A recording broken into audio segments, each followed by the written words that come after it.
50, Turpik wrote in that issue.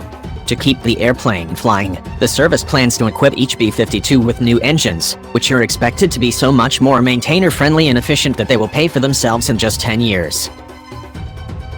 The U.S. Air Force could get a new version of the iconic B-52 bomber.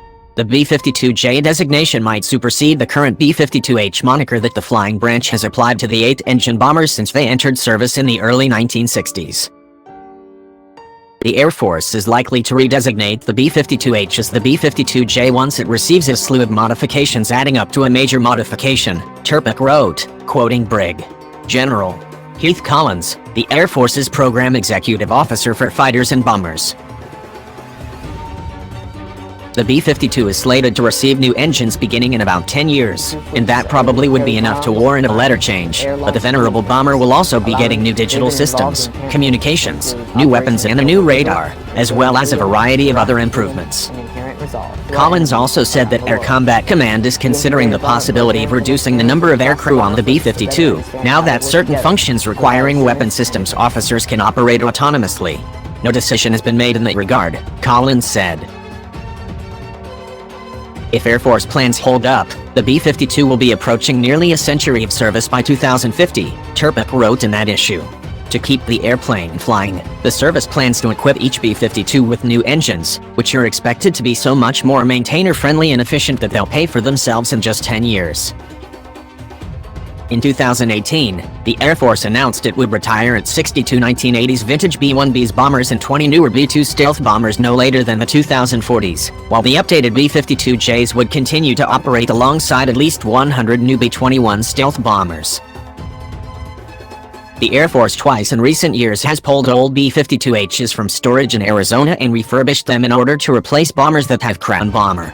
As of early 2019, the B-52H still flies with the same Pratt & Whitney-made TF-33 engines that have powered the type since 1962. A 2018 Air Force briefing cited the TF-33's inefficient and limited capability relative to modern commercially available engines.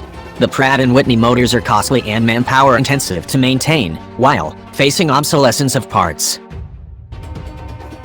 Modern engines are so much more reliable than the TF-33s that were once installed. The new engines will probably never have to be removed, Turpik wrote. The mean time between overhauls for that class of engines is typically around 30,000 hours, greater than the number of hours the service plans to fly the bombers for the rest of their service lives. The goal in replacing the engines is to improve the B-52's fuel efficiency by at least 20% while maintaining its ceiling and takeoff performance.